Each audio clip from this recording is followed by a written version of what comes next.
Hi dear friend, आप सभी देख रहे हैं water supply and sanitary engineering, ये सब्जेक्ट है। और इस सब्जेक्ट में हम चैप्टर नंबर 2 पढ़ रहे हैं, quantity and quality of water. और इसका ये लेक्चर नंबर 2 है। और लेक्चर नंबर 2 में हम क्या पढ़ने वाले हैं? पर कैपिटा डिमांड, जिसको क्यू से इंडिकेट करते हैं। अब पर कैपिटा डिमांड होता क्या है, ये अगर माइंड में दिमाग में बैठ गया कि पर कैपिटा डिमांड होता क्या है, तो आपको पूरा उसका ब्यौरा आपको समझ में आ जाएगा। तो मैं आपको बता देता हूं पर कैपिटा डिमांड क्या होता है। पर कैपिटा डिमांड उसको बोलते हैं कि एक दिन में एक व्यक्ति को कितने वाटर की रिक्वायरमेंट होती है, कितने लीटर वाटर की रिक्वायरमेंट होती है, उसी को बोला जाता है पर कैपिटा डिमांड, जिसको स्मॉल क्यू से इंडिकेट करते हैं। जैसे यहाँ पे देख सकते हैं, it is the annual average amount of the daily water required by one person.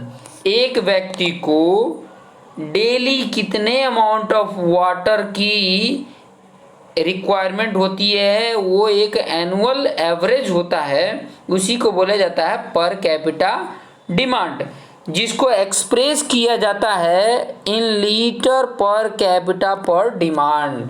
ठीक है, जिसको शॉर्ट में बोला जाता है एलपीसीडी, एलपीसीपीडी बोला जाता है। क्या बोला जाता है? एलपीसीपीडी। ठीक है, एलपीसीपीडी। ठीक है, ये कैपिटल एल है। तो एलपीसीपीडी मतलब लीटर पर, ये देख रहे हैं, पर कैपिटा पर डे। ठीक है, एक दिन में एक व्यक्ति को कितने लीटर की रिक्वायरमेंट होती है, उसी को बोला जाता है per capita demand. Small Q से एक्सप्रेस करते हैं। ठीक है, यहाँ पे देख भी सकते हैं, ये फॉर्मूला है, बहुत इंपॉर्टेंट फॉर्मूला है। यहाँ पे आप ध्यान से अगर देखेंगे, बहुत इंपॉर्टेंट ये आपके सामने फॉर्मूला रखा हुआ है। इस फॉर्मूले पे देख सकते हैं, स्मॉल क्यू इक्वल टू क्या है? Capital Q upon P into 365। Capital Q क्या होता है, पी क्या होता है, 365 क्यों रखा गया है? तो ये 365 जो हमारा 1 ईयर में डेज होता है, वो 365 है। ठीक है, अब ये किस तरीके से आया है तो मैं आपको बता दूं, ये जो क्यू है वो साल भर में कितने पानी की जरूरत होगी, total amount of water required annual. ठीक है, total demand of water required by a town होगा पर ईयर, एक साल में कितने पानी की रिक्वायरमेंट है, वो कैपिटल क्यू है। और नीचे डिवाइड में जो पी लिखा है, वो पी क्या है? पॉपुलेशन है। ठीक है, तो देखिए टोटल साल का पानी से 365 डिवाइड करेंगे तो एक दिन का मिल गया। एक दिन में पॉपुलेशन पूरा डिवाइड करोगे तो एक व्यक्ति का कितना रिक्वायरमेंट हो, मिल जाएगा। आराम से इस तरीके से कैलकुलेट कर सकते हैं। अगर चाहे तो आप, अगर मान लीजिए कि आपको डिमांड पता है, मैं यहाँ पे अगर बोलूँ कि ये जो आपका क्यू है, स्मॉल क्यू, ये आपको पता हो, पॉपुलेशन कितनी है वो पता हो, 365 आपको पता है कि डेज होते हैं, तो आप इसके बेस पे एनुअली कितना रिक्वायरमेंट होगा ये भी फाइंड आउट कर सकते हैं कि नहीं। एनुअली ये क्यू इक्वल टू क्या हो जाएगा? Small Q into P into 365, मतलब साल में कितने पानी की जरूरत पड़ेगी एक टाउन को, ये पता चल जाएगी कि नहीं। अगर एक व्यक्ति को कितना, एक दिन में कितने वाटर की रिक्वायरमेंट होती है, वो क्यू बता देगा, स्मॉल क्यू। पी बताएगा कि टोटल पॉपुलेशन कितनी है, और ये 365 टोटल डे बताएगा एक साल का। तो इसके बेस पे ये जो मेरा कैपिटल क्यू है ना, ये कैपिटल क्यू क्या है? ये मेरा टोटल एक साल का डिमांड है, वाटर का कितना डिमांड है वो एक साल का ये कैपिटल क्यू बताता है। तो इस बेसिस पे आप एक साल में कितने लीटर की जरूरत पड़ेगी किसी भी टाउन के लिए, तो आप बता सकते हैं। ठीक है, तो आप आराम से इसको बता सकते हैं। तो यहाँ पे देख सकते हैं पर कैपिटा डिमांड, अब यहाँ पर जो है ना, ये पर कैपिटा डिमांड तो हर किसी के लिए, जैसे कि कोई डोमेस्टिक है, डोमेस्टिक मतलब घर पे, जैसे कि रेसिडेंशियल एरिया में जो भी रहता है वो डोमेस्टिक यूज, डोमेस्टिक मतलब घर के लिए यूज होता है। ठीक है, सिंपल सा जानते रहो, घर में जो यूज करते हैं। तो ऐसी जगह पर एक व्यक्ति का जो डिमांड होता है वो 135 लीटर होता है। ध्यान से समझ लेना, लीटर पर हेड पर डे, एक व्यक्ति को एक दिन में इतने लीटर की जरूरत होती है 135। अब 135 जो लीटर एक व्यक्ति को जरूरत होती है उसमें बहुत सारे आ जाते हैं, नहाना खाना पीना धोना सब कुछ आ जाता है इसमें, ठीक है। फिर इंडस्ट्रियल यूज में अगर बात करेंगे, इंडस्ट्रियल यूज में, तो इंडस्ट्रियल में एक दिन में एक व्यक्ति को 50 लीटर की पानी की जरूरत पड़ती है, ठीक है। कॉमर्शियल यूज, कॉमर्शियल यूज में देखोगे तो 20 लीटर की जरूरत होती है। पब्लिक और सिविक यूज, देखो कॉमर्शियल यूज मतलब क्या है, जैसे कि कॉमर्शियल यूज मतलब जहाँ पे शॉपिंग करने आप जाते हो तो वहाँ पे बड़ी बड़ी जो बिल्डिंगें देखते हो तो वो कॉमर्शियल है, कॉमर्शियल प्लेस है, तो वहाँ पर पानी की कितनी जरूरत होती है, तो एक व्यक्ति को 20 लीटर, ठीक है, एक व्यक्ति को 20 लीटर, क्योंकि वहाँ पे उसको नहाना धोना थोड़ी ना होता है, वहाँ पे तो वो अपने जॉब से रिलेटेड काम कर रहा है, तो वहाँ पर सिर्फ पीने के लिए ज़रूरत होती है, तो वहाँ पीने के लिए इतना अप्रॉक्सीमेट एक व्यक्ति के लिए 20 लीटर बहुत होता है, ठीक है। फिर भी उतना नहीं पीते हैं लोग, लेकिन और भी लोग आते हैं, ठीक है, बाहर से भी आते हैं, तो वो सब काउंट करके पब्लिक और सिविक यूज के लिए 10 लीटर पर डे एक व्यक्ति के लिए ज़रूरत पड़ती है। Losses and wastage and theft, कुछ वेस्ट हो जाते हैं, कुछ लॉस हो जाता है, कुछ चोरी हो जाती है, तो वो सबको लेके 55 लीटर पर हेड पर डे।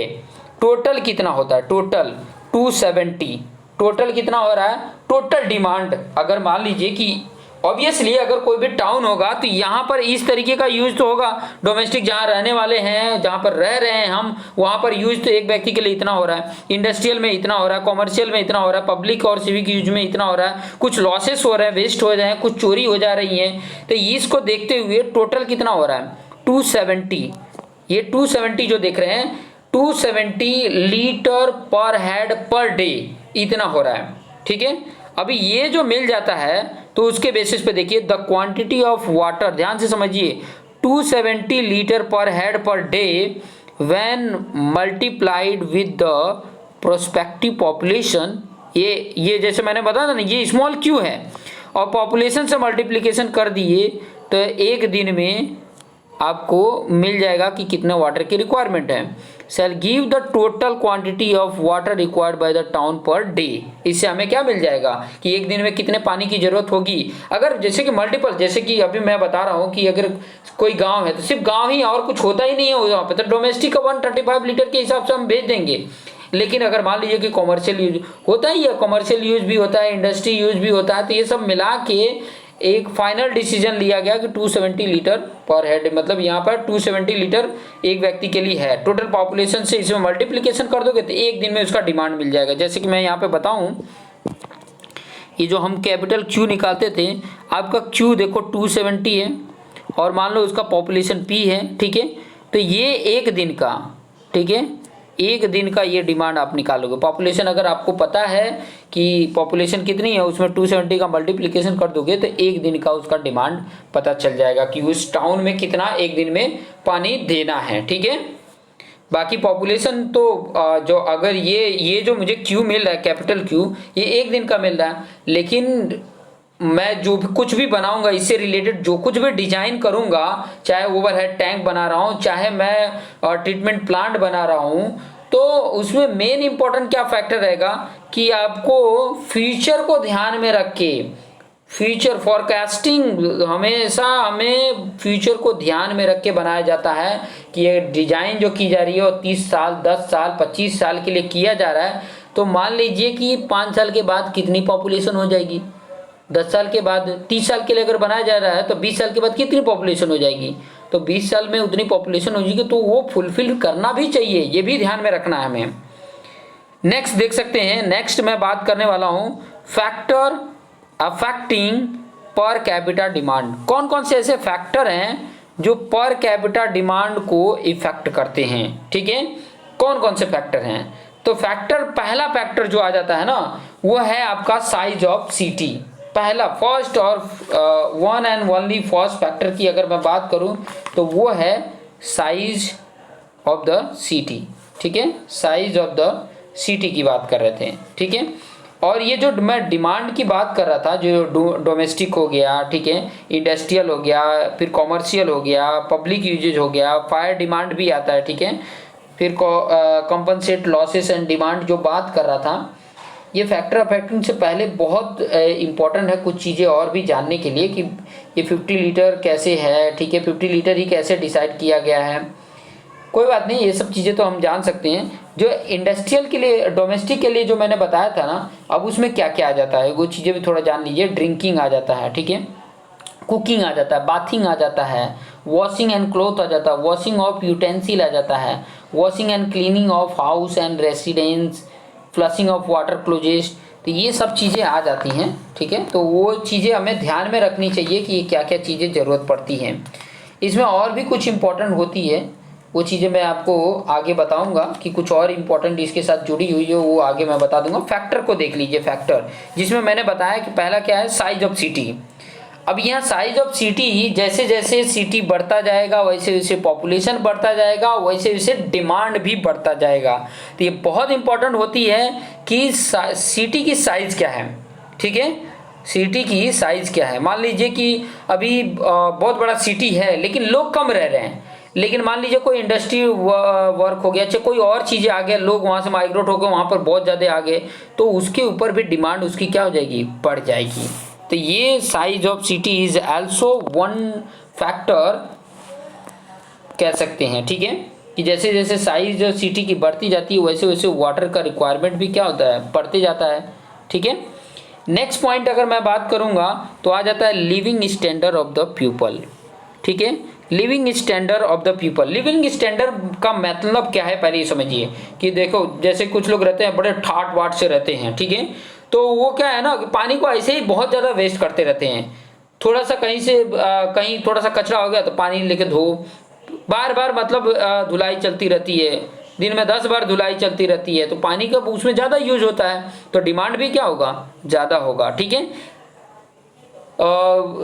हमेशा मतलब हर जगह पे पानी की ज़रूरत पड़ती है, मतलब दिन में 2 बार वॉशिंग करते रहते हैं घर को, क्लोथ को, कपड़े भी बहुत ज़्यादा रहते हैं, ठीक है, मतलब और नहाने के लिए भी बहुत सारे पानी यूज करते हैं, ठीक है। चाहे वो क्लोजेस्ट एरिया है वहाँ पर भी बहुत सारे पानी यूज करते हैं। बाकी अगर गांव एरिया में देखोगे ना तो एक डब्बे पानी में उनका सब काम हो जाता है, बहुत सारे काम कर लेते हैं, ठीक है। तो ये चीज़ें भी मायने रखती हैं कि living standard of the people, किस स्टैंडर्ड में वो रहता है, किस ठाट बाट में रहता है, तो उसके ऊपर भी ज़्यादा डिपेंड होता है। Climate condition is also one factor of the per capita demand, ठीक है। अब देखो क्लाइमेट कैसे है, क्लाइमेट सिंपल से जान सकते हो। क्लाइमेट मतलब अब गर्मी आ गई तो पानी की ज़्यादा जरूरत पड़ेगी, ठंडी में रहता है चलो एक दिन में 2-3 लीटर पानी पी लिए हो गया, ठंडी में जल्दी कोई नहाता भी नहीं है, ये भी देखोगे। तो climate condition is also factor, ठीक है। विंटर सीजन में कौन उतना ज़्यादा पानी यूज करता है, लेकिन समर सीजन में भर भर के दिन भर में 2-3 बार नहा लेंगे, लेकिन विंटर सीजन में एक बार नहा लिए तो नहा लिए, नहीं तो कुछ लोग तो 2-2, 3-3 दिन नहीं नहाते हैं। तो ये भी बहुत बड़ी इंपॉर्टेंट पॉइंट है। 14 देखेंगे क्वालिटी ऑफ वाटर। अब क्वालिटी ऑफ वाटर बहुत इंपॉर्टेंट है, ठीक है।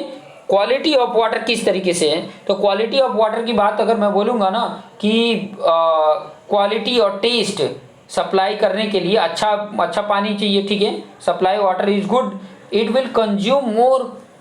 जब अगर क्वालिटी अच्छी रहेगी तो ज़्यादा कंज्यूम करेंगे। अभी देखो पानी, अगर अच्छा पानी मिलता है तो लोग पीने वाले 2-3 गिलास पी लेंगे। अच्छा पानी है तो यूज हो सकता है। तो डिपेंड करता है कि क्वालिटी ऑफ वाटर है, अगर अच्छी क्वालिटी का वाटर है तो ज़्यादा यूज होगा, कम क्वालिटी का वाटर है तो कम यूज होगा, ठीक है। तो ये चीज़ें भी बहुत मायने रखती हैं। तो देख सकते हैं इंडस्ट्रियल एंड कॉमर्शियल एक्टिविटी, ये इंडस्ट्रियल और कॉमर्शियल एक्टिविटी किस तरीके से पर कैपिटा डिमांड के लिए अफेक्ट करता है ये फैक्टर, ये भी बहुत इंपॉर्टेंट है।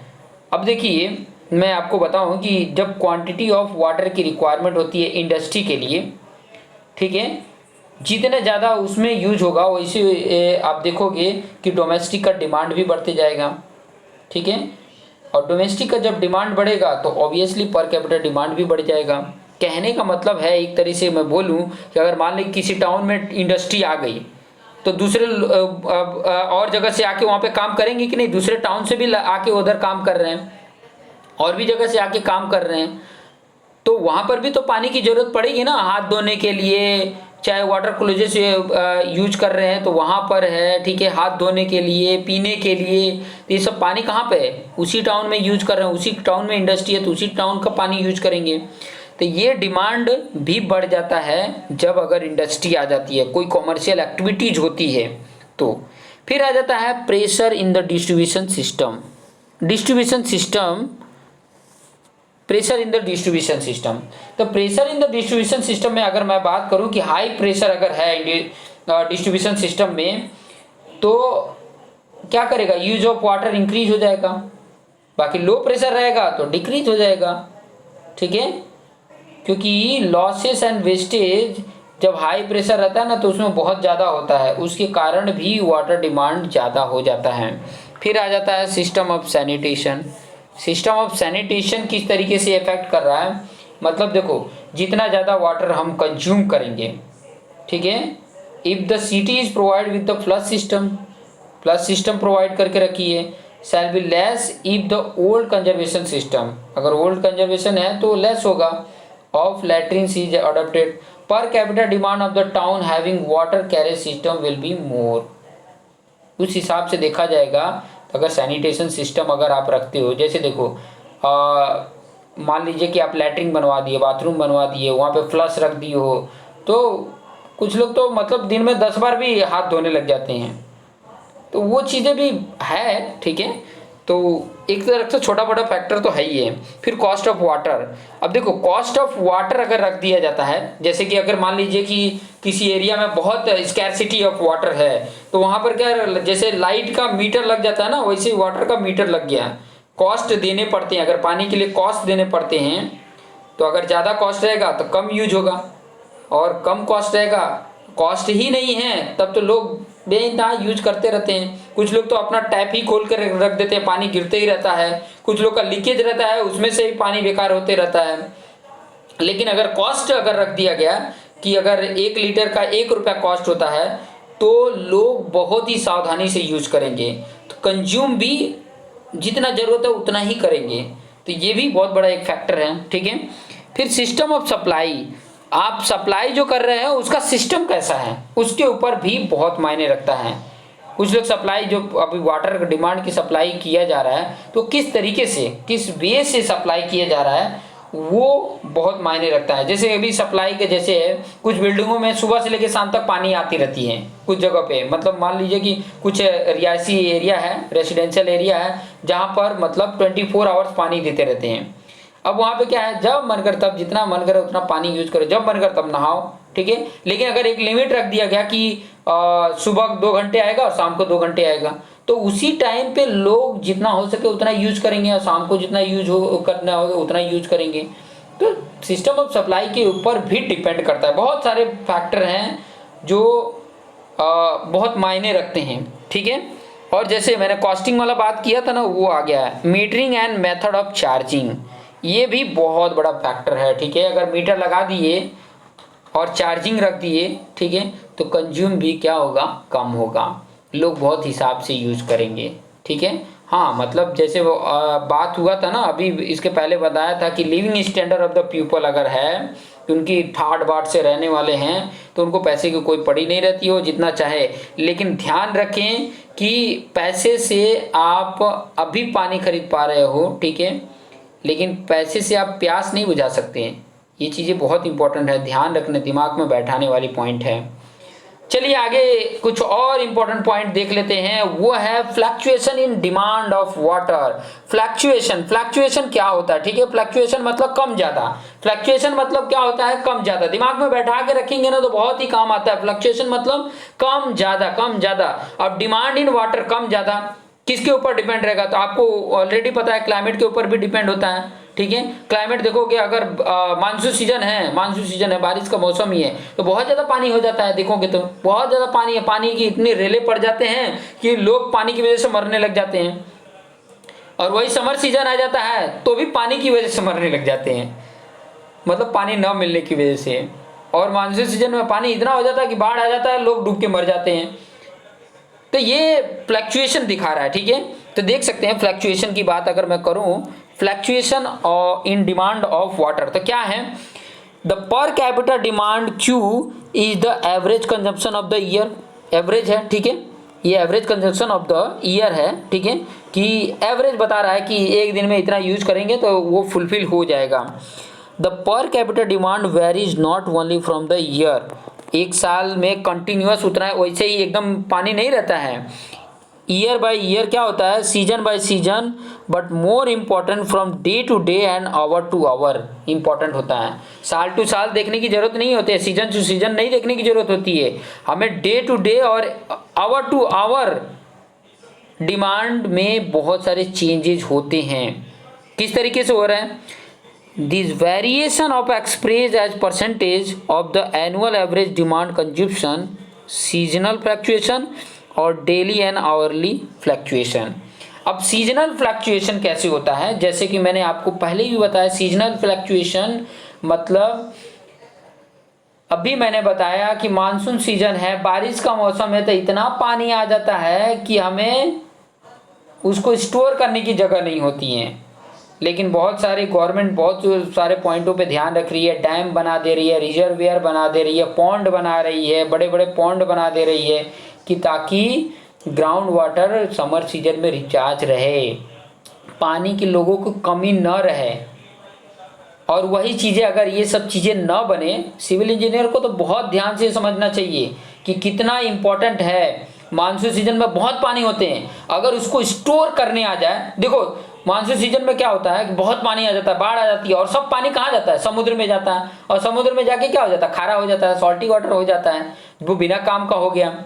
तो हमें जो वाटर रहा था ना बारिश की वजह से, वो बहुत ही अच्छा होता है, प्योर होता है, तो उसको हमने स्टोर कर लेना है, चाहे रिजर्वियर में कर लो, ठीक है, चाहे जितना हमें पॉन्ड बना लो, भरा रहेगा, एकदम भरपूर रहेगा, तो आसपास के लोगों को पानी की ज़रूरत नहीं, पानी की कमी नहीं होगी, ज़रूरत तो पड़ेगी लेकिन कमी नहीं होगी, ठीक है। तो ये क्या हो गया, सीजन हो गया। अगर डेली आवरली फ्लैक्चुएशन देखा जाएगा, डेली आवरली, तो कभी कभी क्या होता है ना कि अगर डेली आवरली की बात करेंगे, कोई रेसिडेंशियल की बात कर लिए, जैसे कि अभी मैं जैसे कि अपने ही बिल्डिंग की बात कर लेंगे, अपनी सोसाइटी की बात कर लूँ, अभी मान लो कि कोई फंक्शंस रख दिया गया, तो वो उस टाइम पे क्या है, मतलब काफ़ी ज़्यादा पानी यूज करते हैं लोग, ठीक है, काफ़ी ज़्यादा पानी यूज होता है, और कभी मतलब कुछ भी नहीं होता है तो नहीं पानी यूज होता है, तो वो भी बहुत एक अलग ही फैक्टर है, ठीक है। तो ये चीज़ें भी हमें ध्यान में रखनी होती हैं।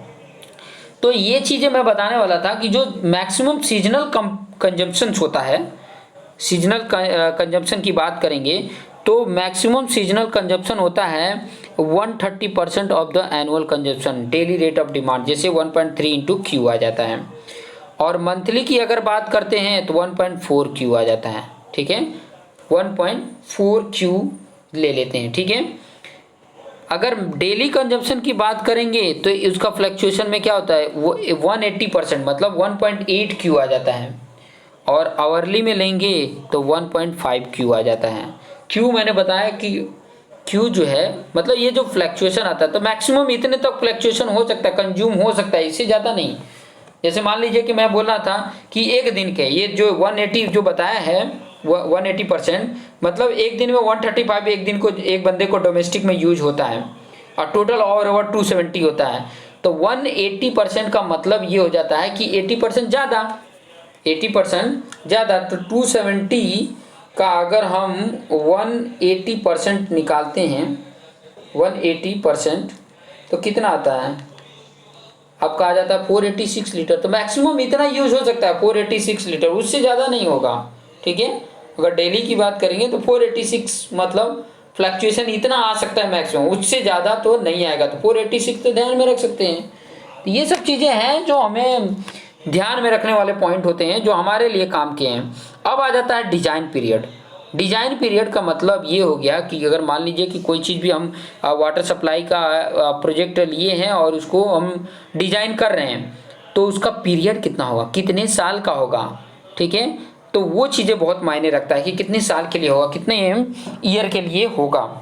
तो डिजाइन पीरियड की जो मैं बात कर रहा था, water supply project are design to serve over a specified period of time after completion of the project, this time period is called as a design period. समझ में आ गया होगा कि जो वाटर सप्लाई प्रोजेक्ट होता है वो डिजाइन किस लिए किया जाता है, serve to over a specified period of time after completion of the project. मतलब जो प्रोजेक्ट हमने लिया वाटर सप्लाई का वो हमने कंप्लीट किया, उसके बाद जो स्पेसिफाइड टाइम है वहाँ तक ये मतलब उसके लिए वो सुटेबल हो, ठीक है, तो उसी को बोला जाता है, उसी टाइम को बोला जाता है डिजाइन पीरियड, ठीक है। It is generally express as in year में एक्सप्रेस इसको किया जाता है। Water works generally are design with the design period of 30 years, ठीक है, 30 साल के लिए। During the design period of the component structure and equipment of the water supply project are suppose to be adequate to serve and requirement. ये बहुत important point था, ठीक है। अब इसके कुछ फैक्टर को देख लेते हैं, कुछ फैक्टर, जैसे कि फैक्टर अफेक्टिंग डिजाइन पीरियड बहुत इंपॉर्टेंट है, ठीक है, कि कौन कौन से फैक्टर हैं जो अफेक्ट करते हैं डिजाइन पीरियड को। डिजाइन जो पीरियड है उसको कौन कौन से फैक्टर जो हैं वो अफेक्ट करेंगे। तो आपको बता देता हूँ कि fund available for the completion of the project, if more funds are available the design period shall be less, ठीक है। बहुत इंपॉर्टेंट है, ध्यान से समझिए कि अगर मान लीजिए कि जो उसको डिजाइन करने के लिए बहुत ज़्यादा फंड की ज़रूरत हो, ठीक है, if more funds are available, ठीक है, the design period shall be क्या हो जाएगा, लेस हो जाएगा। मान लो कि बनाने में बहुत ज़्यादा खर्च हो रहा है तो हम क्या करेंगे, जितना अवेलेबल है उसी के बेस पे हम उसकी डिजाइन पीरियड करेंगे, ठीक है। The anticipated rate of the growth of the population, if rate is more design period is less, ठीक है। अगर रेट जो है पॉपुलेशन ग्रोथ हो रहा है, बहुत तेज़ी से ग्रोथ हो रहा है, तब भी हम क्या करेंगे, उसकी डिजाइन पीरियड को कम रखेंगे, 30 साल नहीं रखेंगे। ये बहुत इंपॉर्टेंट है, ठीक है, कि अगर मान लीजिए कि उसका जो ग्रोथ है, पॉपुलेशन का ग्रोथ है, वो रेट काफ़ी ज़्यादा हो रहा है, बहुत तेज़ी से ग्रोथ हो रहा है, तब भी क्या है, डिजाइन पीरियड को कम ही रखा जाएगा। क्यों? क्योंकि मान लीजिए कि अभी हर साल 50,000 बढ़ रहे हैं, और मान लीजिए कि 1 लाख पॉपुलेशन है, हर साल 50,000 बढ़ रहे हैं, तो मान लीजिए कोई चीज़ बनाएंगे, कोई चीज़ टैंक ही ओवरहेड टैंक बना रहे हैं, तो हमने लिमिट रखा, अगर मान लीजिए 30 साल या 35 साल रखा है, तो इतने सालों में कितने ज़्यादा पॉपुलेशन हो जाएगी, वो फुलफिल भी हो पाए वो भी ध्यान में रखने होते हैं, इसलिए डिजाइन पीरियड को लेस कर दिया जाता है।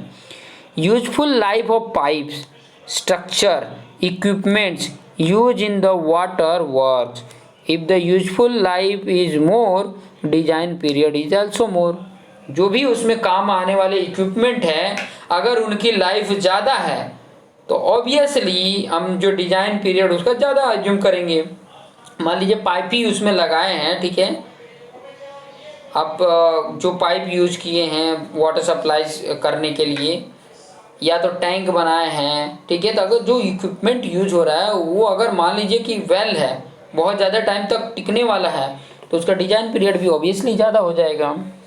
The rate of interest of loans taken for the construction of the project, if the rate is more the design period will be less. वही फंड की बात से ले रहे हैं कि लोन जो ले रहे हैं, अगर उसका इंटरेस्ट ज़्यादा बढ़ गया, रेट उसका ज़्यादा बढ़ जा रहा है, तो डिजाइन पीरियड भी क्या कम कर देंगे, तो इतने दिन में कंप्लीट कर देना है, इतने मतलब इतने दिन तक ये चल जाएगा, चला देंगे।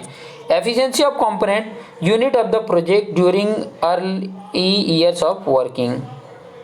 Efficiency of component of the units of the project, मतलब जो प्रोजेक्ट की यूनिट्स के कंपोनेंट की एफिशिएंसी जो होती है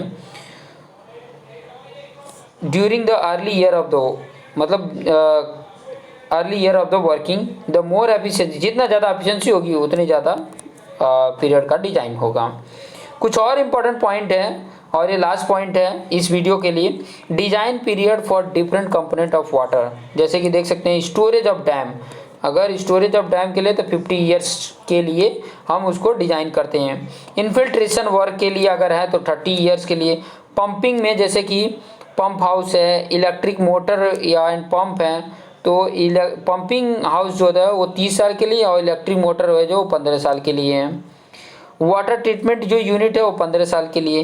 pipe connection to the over several treatment unit with other small apprentice जो है वो 30 साल के लिए। Raw water and clear water conveying unit वो 30 साल के लिए, ठीक है। और भी बहुत सारे हैं, clear water reserve at the world वो 15 ईयर्स के लिए हैं। तो ऐसे बहुत सारे और भी हैं। तो मैं ये कहूँगा कि अभी बहुत सारे टॉपिक बाकी हैं, जैसे कि अब हम आगे जो पढ़ेंगे आपको मैं बताऊँगा, वो बताऊँगा कि पॉपुलेशन फोरकास्टिंग मेथड, मतलब फ्यूचर के पॉपुलेशन को कैलकुलेट करने के लिए कई सारे मेथड हैं, कई सारे मेथड हैं। उस मेथड के थ्रू कैसे हम कैलकुलेट करते हैं वो सारे मेथड भी बताऊंगा। उसके साथ साथ जो न्यूमेरिकल्स होते हैं कैसे कैलकुलेट करके फाइंड आउट करेंगे वो भी तरीका आपको नेक्स्ट वीडियो में सीखने को मिल जाएगा। तो आप देखते रहिए और अपने आप को बेस्ट बनाइए। देखिए अगर नॉलेज होगा ना, अगर आपको इसके विषय में आपको पूर्ण जानकारी है तो आप कहीं पर भी बिंदास आप वर्क कर सकते हो। नॉलेज है ना, गेन किया आपने नॉलेज, तो आप आराम से उसके अकॉर्डिंग वर्क कर सकते हैं। अगर नॉलेज ही नहीं है तो फिर कैसे करेंगे। तो ये चीज़ें हमें ध्यान में रखनी है और उसके अकॉर्डिंग हम अपने नॉलेज को बरकरार रखना है। और कुछ चीज़ें इससे रिलेटेड, जैसे कोई पॉइंट छूट गया है तो आप गूगल बाबा हैं उनसे सर्च करके और नॉलेज गेन कर लीजिए, ठीक है। मैं ये नहीं कह रहा हूँ कि टोटली मेरे ऊपर डिपेंड रहो, लेकिन मैं इतना कहूँगा कि आप जितना सीख रहे हो कुछ और इम्पोर्टेंट पॉइंट इससे रिलेटेड और क्या क्या क्वेश्चन बन सकते हैं वो चीज़ें आप सर्च करिए। और अपने आप को, मैं सिंपल सा मेरा फंडा है कि आप बेस्ट बनिए। आप बेस्ट रहेंगे, आप बेस्ट रहेंगे तो फिर बाद में आप हर चीज़ों को बड़ी अच्छे तरीके से काम करेंगे, देश के लिए आप अच्छे से काम करेंगे। तो इन पॉइंटों को ध्यान में रखिए और अपने आप को अच्छा बनाते रहिए। Thank you for watching this video.